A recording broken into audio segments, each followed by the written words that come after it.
Okay, hello guys. This is Peter. I'm Peter Francis from and Peter K Show. Tunawakaribisha sana kwa and Peter K Show. First thing, subscribe, like, comment and share. Kitu cha pili, kabla tuanze ni introduce kwa mgeni wangu, ningependa kuwakumbusha about the fundraising that will be on 15th. It will be on a Sunday, so tarehe 15 about the Apostle John Paul medical funds. So tunawaomba sana msisahau hiyo siku. Tupatane siku ya Sunday. Mwenye ataweza kufika, mwenye atafika through kwa online, you can send us what you have by that date and we shall appreciate highly. So now nikaribishe mgeni wetu kwa Ann Peter K Show. Najua anajua kuongea. Kwa hivyo I know you can introduce yourself, right? Thank you so much. Okay. Hi, hello everyone. My name is Yvonne John Paul.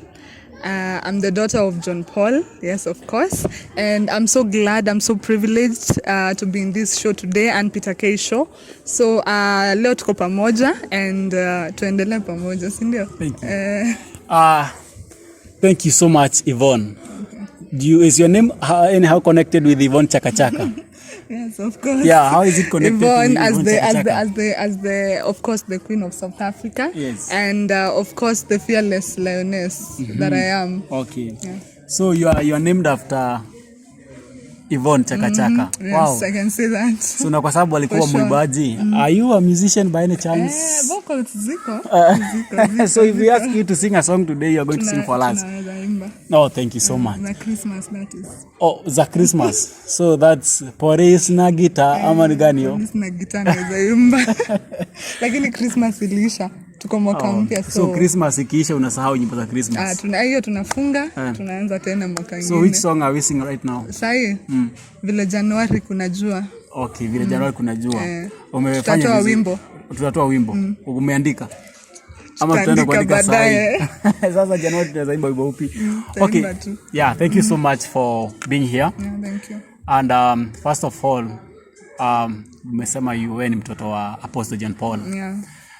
And you know we have a fundraising on 15th. Yeah, on Can 15th. You talk about it kidogo? Yeah. Few seconds? Yeah. Thank you. Yes, thank you. So on 15th, as you've heard, tuko na fundraising, our dad, Apostle John Paul, and we call out to every well wish out there, kutoka nje, huko nje, huku ndani, ndani ya nchi na nje ya nchi. Tunawaita nyinyi wote tuungane mkono, at least tuweze kusaidia baba yetu, because we still need the money. Yeah, there are a lot of funds. The bills are too big.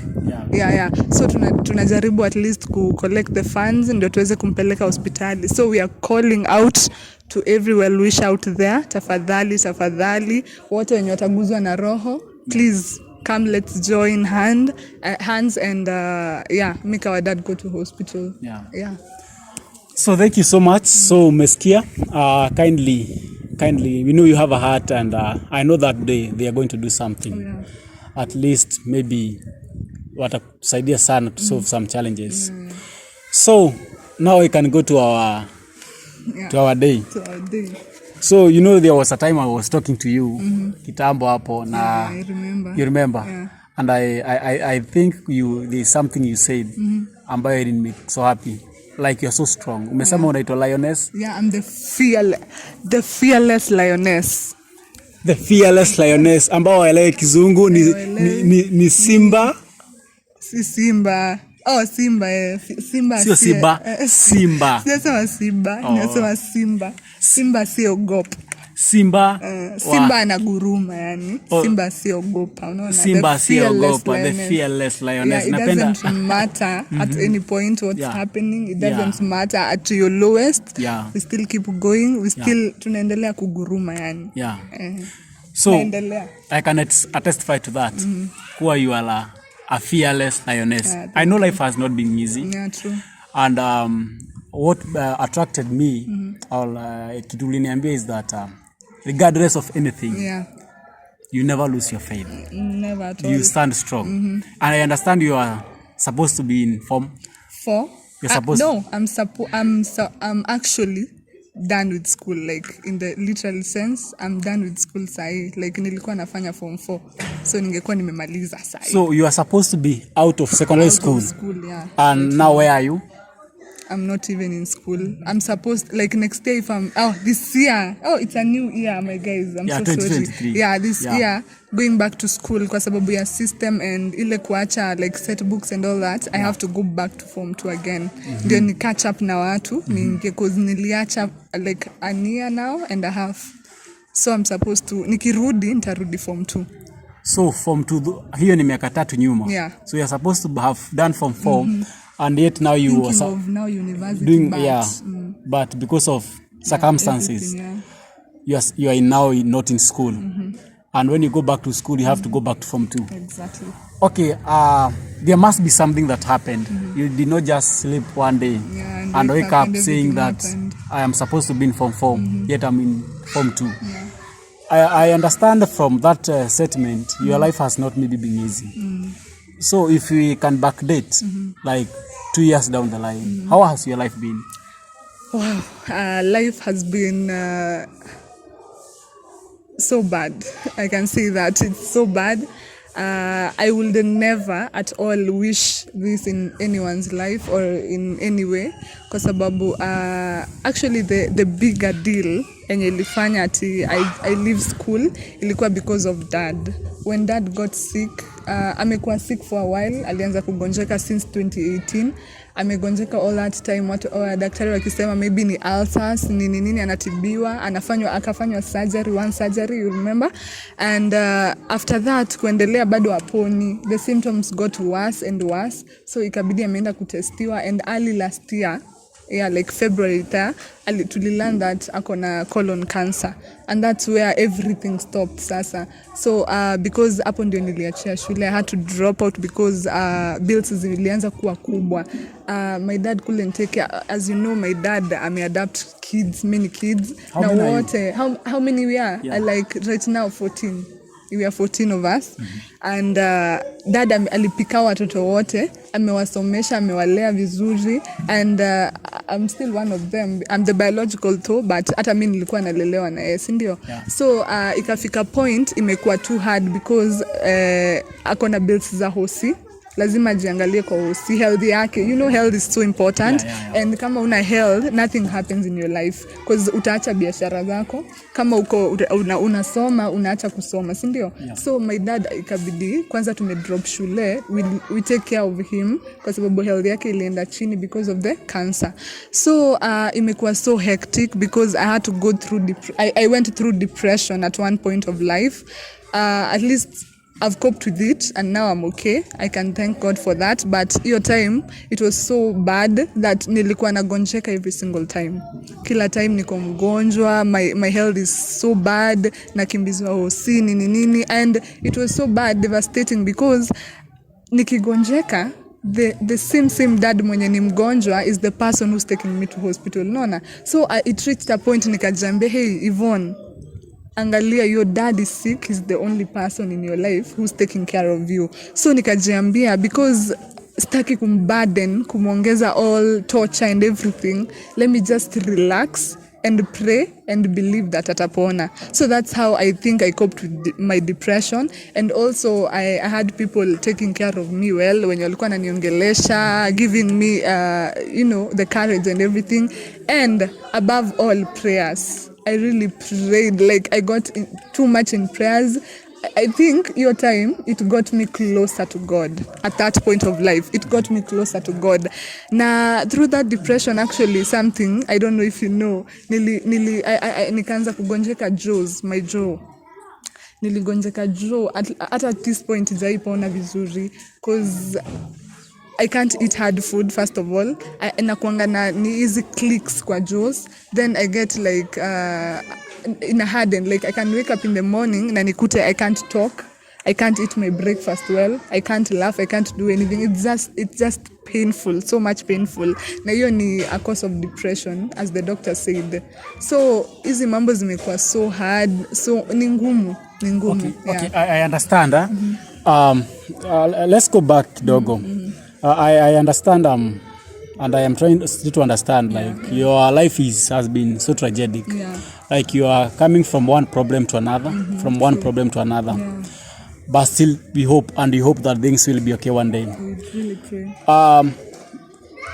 There's something you mentioned to me also, that there was a time combination your grandma. My shush. Okay, before you ulitoka kwa grandma, I think wakati nilikuwa form. Back in like form 1 there, Juu after dad amegonjeka and all this torture, wakati tulisikia kona cancer, my shosh alishtuka, alipatwa na heart attack and alipass. So unaona kupass ilibidi I now stay with dad, closer to dad. I wasn't far from dad, but I had to be now close to dad. Unaona, cause alikuwa na, by the way, my grandmother alikuwa prayerful sana na alikuwa anapenda dad sana very much, like next to her heart, even though alikuwa. So ile time alisikia ati my son is sick, because all that time alikuwa anamuombea, analia, oh my son is sick, may God help him, apone nini. Wakati alisikia ni cancer, it got to a point ameshtuka just one day na akapass. So yeah, that's what happened. Okay, so that's now when you ulitoka kwa your grandmother, then you came and now joined the other party. Now the group. Kashikana vizuri. How was the experience? Now that you used to go na your grandmother, now umetoka kwa grandma, now you've joined the whole group. How was the experience at first? How was the coping? Mliingia na aje? Okay, first of all, wakati nilitoka kwa sasa shosh nikashika sasa vizuri kwa dad. It was a great experience. Obviously it was a bad experience kwa sababu I wouldn't wish kutoka kwa shosh kuja huku ati because amepass. Ingekuwa kuja tu kukaa akiwa, ingekuwa better thing. But sasa ni kupasa, ni kukufa amekufa. So I'm joining the group because she's normal. First of all, it was a bit tough for me because hiyo depression ili hit at that point. Nikakuwa shule siwezi kuconcentrate and everything. It was so bad, but vile nilifika huku, my dad used to tell me of the other siblings I had, na nilikuwa time nimewameet and everything, and nilikuwa nataka tu kukaa, because I never had siblings, I'm the only kid, so I used to nataka hiyo feeling ya kuwa na karibu nao vile itakuwa. So they really helped me at first. Sikuwa nimezoea that surrounding ya watu wengi and everything. Nilikope naye vizuri kwa sababu walini embrace as their sister, unaona? Wakanipenda wote, sisi wote tunapendana vizuri, we have that circle, of siblings, tukaingiana at times, hata nikiwa hivi, I don't even remember I'm not one of them in a way, you get? See, I really love them, they really love me back, and I do appreciate that.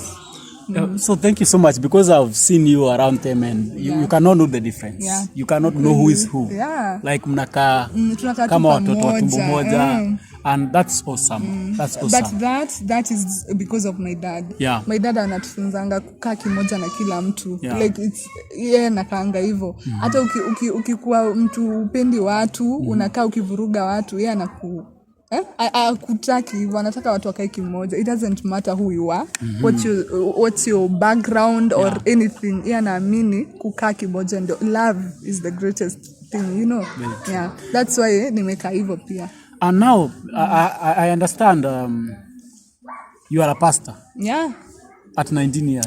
Okay, first.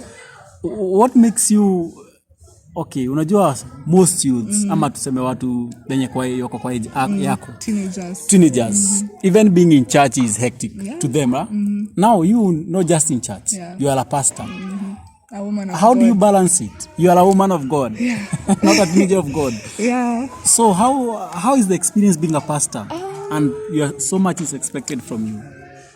And how do you balance it to the other world? I really do. I sit sometimes and ask myself the same question you've asked me. And I come to a conclusion that I was born for this. I was born for God's ministry. Sikuzaliwa for any other way. Like nilizaliwa niende hiyo njia. So if I try to come back in the other way, hata sijui what will happen because I've never tried. And my journey as being a woman of God, obviously anza vile nilizaliwa. And growing up, I used to go to Catholic. Nilikuwa mkatoliki. nikiwa Catholic I was nikasoma ilikuwa inaitwa Sunday school vizuri, age ikafika nikatoka I used to have ile kierere ya kanisa, you know, ile kierere ya kutaka kujua nataka hii stage before iwe nimefika miaka. So after hapo nikasoma something in Catholic people know inaitwa kirera. Nikasoma kirera vizuri nikamaliza. Hata nilikuwa napita classes zote, hakuna kurudia. Haya, after kirera nikatoka hapo nikaenda nikasomea altar serving. As early as I was in class 4 nilikuwa nishamsoma kuwa altar server. I was an altar girl in Catholic. Nilisoma hiyo yote na nikaendelea kuwa katika kanisa na kuwa katika Mungu. So as I shifted and came to this ile kirogona yetu sasa yenye iko hapa, it was meant to be, you know, it was meant to be. And I really appreciate that God had chosen me and set a platform for me, you know. And God's work is really easy when you choose to take it in the right way. When you choose to take it in a positive way, inakuanga rahisi. Lakini ukiamua kupigana nayo itakuwa ngumu obviously, si ndio? When you embrace something, when you take something positively, hainanga shida. Unakuanga tu smooth way. So I really obviously ikosangi some ups and down at times because maybe ulikuwa umesetiwa some goals na ikufikania, you get? But we keep on praying. We said I am the fearless lioness, so we keep on moving. Thank you. Now before we go to the next point, what is your ambition? Not about education wise, but with the kingdom. You as a pastor, what do you want to see? What is your tomorrow, or what do you want to achieve? As a young pastor, one day you'll be maybe a senior pastor. What exactly do you want to achieve in future? Okay. So for me, because I made peace with the fact that I was chosen for God's work, I really want to bring more nikondo katika kazi ya Bwana. I really want that, and I feel like I want to nataka kupoint out to the youths out there, kwa sababu unajua this teenage inakuanga ngumu sana ku stick in church. They don't believe in God. Kwanza this generation that we are Gen Z. Yani yani watu wanaamini ni maform tu, lakini form ni Yesu na kuokoka si kuboeka obviously, si ndio? Sisi we still in the church, we still praising God, we still tunakaa katika Mungu na bado tuna grow. It's not that we are not normal. We are okay. We are normal. We grow as normal kids. Let me ask you a question there. You have those people who are out there when you are your age. Sindio? Ambao maybe they are 19. Which challenges do you face when you're with them? Ama huwa unajieka kando, unasema wale mimi, when you meet them, when mko pamoja na wao, of course they will talk about some things maybe you don't believe in. Now, how do you take it when they challenge you? So for me, mimi acha nikwambie, mimi ni mtu naingia nanga na watu hivi. It doesn't matter who you are. Mimi nakuanga tu nikiingia kwa group hivi, tunaingiana na kila mtu. I'm not a bad person. I believe that I'm not a bad person. And hata God, wakati God alikuwa anasonga na kila mtu, alikuwa anaingiana na kila mtu, alikuwa anapreachia kila watu, si ndio? Hata akienda mahali apatane ati na maybe a prostitute, hakuwa anaondoka anasema hey, prostitutes maneno hatuwezi ongea. No, alikuwa anafika anasema hata maybe those prostitutes ama hao bad people wenye tuna refer bad people, maybe they are the good people on kwa macho ya Mungu, si ndio? So mimi nikiwa katikati ya watu I try really hard. As in obviously ukikaa katikati ya watu kuna watu wanaongeanga in a way you don't want to, ama utaki hiyo story ama utaki ku listen in that behavior ama nini, you try to push them back. Unaona? Una try ku change. Mimi najua change stories kwanza vizuri sana. Because mi bado am a kid, si ndio? Lakini you try so much kuonesha this is not the way, this is the way. Uonyeshe this the way, and uonyeshe kuna uzuri wa that way. You know, acha nikwambie, uwezi ambia mtu aokoke na umuoneshi, ama unaambia mtu afuate Mungu ama afuate mienendo za Mungu na umuoneshi the outcome of it ama the good thing about it. Mi uwezi niambia ati ni follow this route and I don't know if there are fruits hapo mbele za kukula. I won't. So unafuata ile njia na unamuonesha ukifuata hii njia this and this will happen. Ukifuata hii njia utakaa vile mimi nakaa. Utakaa na furaha. Unaona? Yeah. So very true. And thank you so much for being who you are. Yeah. Now, a journey was post. That's now the school wise. Now, of course, ulikuwa na goals. By the way, first, what is your dream? Now it's education wise. Wakati ulianza kusoma, you had a passion that this is who I want to become. It was post. Do you still want to continue or you gave up? And if you want to continue, umejipea timeline at ikifika hii time nitaacha, or what is your comparing power? Do you still want to continue? Yeah, so of course. Yeah, of course. As in every person, every person akiwa na grow. I am so sure kila mtu hapa, hata kama wengine hawakufikisha dream zao. Growing up, you always had a dream. And as I'm growing up, I had a dream. And funny thing, the dream hasn't changed yet. It's still there of being a great doctor. I want to help people out there. Watu wenye wako na, I don't know what specification I'll be in. I haven't decided because I feel like nataka you know, but I'll specify in something. But I really want to help people out there with my doctor, whatever. So growing up nilikuwa nataka tu kuwa daktari na bado nataka kuwa daktari, and I really believe in this, and I know I see myself someday over there on top. So najua it will come to a day mtasikia Dr. Yvonne John Paul. Yeah. Wow. Yeah. How banduki? How tikisiki? So that's why I told you when I listened to you, there was so much passion. Hata kama kuna challenges mingi, sometimes there's no money, kuna pain. Yeah. There is even sometimes there's no food. Yet nakuonanga ubejifungia, you have books. You don't care if somebody is marking for you. Nobody is tracking your education system. But wewe unajua tu siku moja utarudi darasani na utasoma. And I believe it's this year. Vile watu wanafungua on I think 25th hapo. I know, and I really pray for this. I know that I'm going back to school and I'll get my A degree, my A grade and get my doctorate degree. Yeah. Wow. So namtaniona tu hapa kwa screens. Mimi ni mtu mkubwa. So you are Dr. I'm not Yvonne. an easy person, by the way. Wewe sio mtu mchache. Mimi si mchache. Unaona kama mimi ni mchache. By the way, wewe sio mchache. And I think that the spirit, because we have so many people who are suffering outside there. By the way, kuna hata watu students ama pupils ambao wamekwazika na vitu vidogo sana. Ni kweli. Na pengine mtu tu alitandikwa na mzazi ama atandikwa shuleni akasema hataki kusoma, and here you are in the midst of nowhere and you still know one day utakuwa na mwangaza.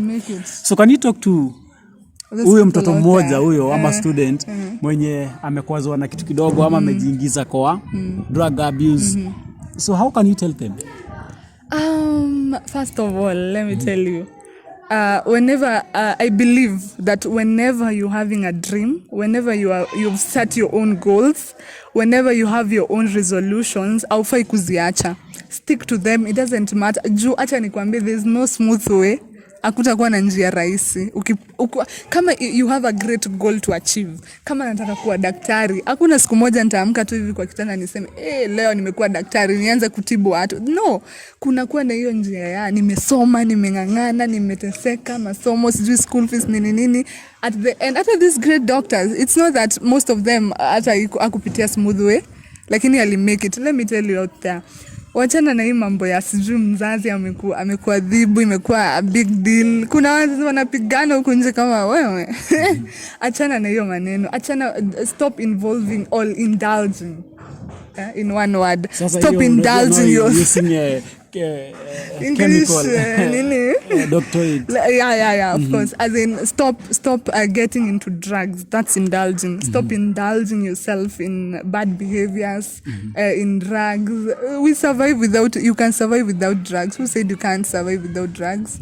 You can. Sindio? Yeah. And we are all meant. If me, I really sit down and think, if watu wako huku nje waliacha kutumia drugs and everyone, kila mtu ndani yake anakuanga na mtu anakuwa na mechanism sijui nini, akaenda tu akanini ako kitu kadogo ako nayo, si ndio? That one talent, that small talent yenye Mungu amekupatia. Kila mtu kama angeenda yeke effort in that, do you think our world would look like this? Ama our country, let's say our country, because out the world najua watu wanakaa vizuri wengine. Do you think our country ingekuwa hivi vile iko? Do you? Ingekuwa better nini, a better place to live, sindio? Because squeeze my youths, hata ukienda uko nje, hata ukiangalia percentage ya wenye wanatumia drugs and hii mambo yote, youths, hata si wazee, youths. Na sisi youths ndio tuko na akili kushinda wazee. Sisi ndio generation yenye tuko, hii generation kwanza, the Gen Z generation, watu wanatumia drugs, they involving themselves in bad things, bad behaviors, na sisi ndio tuko na ile akili, ndio technology yetu ndio inaanza vizuri. So me, I want to tell you out there, please stick to your goals, stick to your, it doesn't matter what comes in your ways. It doesn't matter at any point of life. Can it affect? Stay strong, like me, the fearless lioness, and believe in God. Also pray, because prayer. By the way, I was telling Dad today. Prayer is a good weapon. Najua hivyo? Yeah. Prayer is like mtu uende hivi town, uone mtu ametoa hivi gana kuwe pa. That's prayer. Like prayer inanyamazishanga everything pa. Prayer ina moving tu kitu mara moja hivi. Me by the at my lowest time, I've never told you this. At my lowest time, hata nikisikia mtu amenikwaza, mtu amenipiss off, if I feel like imefika point I'm really struggling in life, ama nime think about Dad too much, nimesikia I can't anymore, I just pray. Just praying, I go cry to God and it all comes to an end. Na nasikia I have new strength. You see? So yeah, let's pray. Yeah. Thank you so much. Yeah. So I can now see your pastoral life and your career life now coming to a balance. Yeah. And we also trust and we have high hopes and we believe that as your dream and as your the God's plan, by this month, watu wengine wakirudi shule, you used to go back to school. Amen. And I like the fact that nothing can stop you, and nothing will stop you. Nothing. And I think it was nice time hosting you. Najua there's somebody who has learned something. Yeah. And kuna mtu pale pia amesikia your dream. And actually all you going through and all you gone through. So I want to speak to these people who are watching us here. They have heard you still have a dream. Yeah. Regardless, umeposiwa for a very long time, but you still want to continue. Yeah. She's a young girl who is a pastor. I am a witness of that. I have attended services zenye mekuwa. We talk too much na I can tell by in absence of doubt that she has a dream. And she wants to be a doctor one day. And that's why she's calling her Dr. Yvonne a fearless lioness. Yeah. That's who she is. And you out there, maybe you have heart and there's a way you can chip in to help Yvonne accomplish her dream. A young girl who is a pastor, who is still fighting today to see her dad start again in good health and still trying to balance the education life. Supposed to be out of Form 4, yet she's not in school and she has to go back to Form 2 and she has not given up. If you're there and there is a way you can do it, you can help her do it, I know God will bless you. I want to give you some few seconds, maybe you say goodbye. And pengine unaweza salimia mtu mmoja pengine, maybe I know now by now you have friends even out there. Yeah. Wangu wako majuu. Yeah, au ndio ufikishie. Na wanasikia Kiingereza. Nzuri niyo. Anyway, I really thank Ann Peter K Show for hosting me today. Yeah. Thank you so much. Thank you for giving me the privilege to be here and to share out what I have, you know. Si wengi. Sindio, si wengi. I want to say thank you to everyone who's been supporting us financially with your prayers. Thank you so much. Thank you to all people and please continue helping us. Endelea kutusaidia hata ukituona uko nje. Tusaidie tafadhali. We really pray and we are still continuing to pray that our dad atakuwa sawa and we do believe atakuwa sawa. So tunajaribu kufanya hii fundraising on 15th and we call out to everyone out there. Kujeni, tuungane mikono.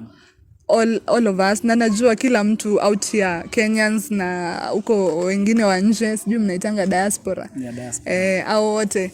Tukishikana mkono kila mmoja atoe yenye just that one penny yenye uko nayo, tuta combine na tutapata this 5 million tuweze kupeleka dad South Africa. So we do pray really. Tungeni mkono. Let's join hands and save a life. And thank you so much. Bye. Until next time, and I'll be here next. I'll be here again. So thank you so much for even having the courage to share your story, and we really appreciate. Na sitasahau kuwakumbusha date 15 we have a fundraising for our dad and our spiritual dad Apostle John Paul. Tupatane date 15, the main fundraising. We have a WhatsApp group ambayo we shall be pinning the link. You can join the WhatsApp group. Also, if you want to visit us physically, hebu elezea hapa ni wapi? Okay, if you want to visit us kukuja kuona this fearless lioness and the whole group, of course, and our dad, if you want to visit us, tuko located at Kahawa West, Bima Road, next to Bima Medical Center. Ukiwa tu hapo, you can call this number 0724 465 205. Ukipiga tu hiyo simu, my dad will pick up the calls and atakuelekeza mpaka hapo. It's not far. It's how many meters? 100. It's just 100 meters. 100 meters from just nyuma ya Bima Medical. So kama unataka kutu visit, you're so much welcome. If you want to share your contribution, unaweza share kwa hiyo number 0724 465 205, and we also have a pay bill. That's right. It's 804 9511, right? Peter will pin down there. We shall pin. So thank you so much, Yvonne. Tunawakaribisha sana na we believe even in the fundraising on 15th. Tunawalika nyi wote. Kila mtu mali uko jiarrange, jipange, tukuje sisi wote. Acha tumshike mkono because he's a good man. He's a very very good man. Hakuna mtu anaweza taka kuona akisafa. So thank you so much. Until next time. If you want to know more about Yvonne and maybe you have help bado unataka kuongea na yeye, that number, the same number 0724 tutaipin hapo, so you can still contact Yvonne and she can talk to you through that number. So don't forget to subscribe, like, comment and share. Bye. Until next time. Bye.